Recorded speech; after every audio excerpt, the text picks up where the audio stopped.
قال رسول اللہ صلی اللہ علیہ وسلم منہومان لا یشبعان، منہوم فی العلم لا یشبع منہ ومنہوم فی الدنیا لا یشبع منہا۔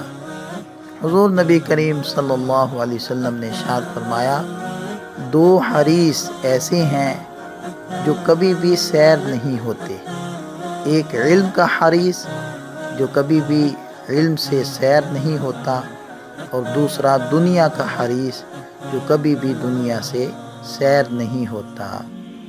علم دین ایک نور ہے، اسے حاصل کرنے کے بعد مزید کی مبارک حرص بڑھتی رہتی ہے۔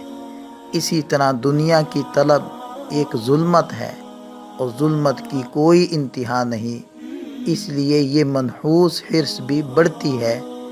دنیا میں علم کے حریصوں کی مثالیں بھی بے شمار ہیں، اور دنیا کے حریصوں کی مثالوں سے بھی تاریخ بھری پڑی ہے۔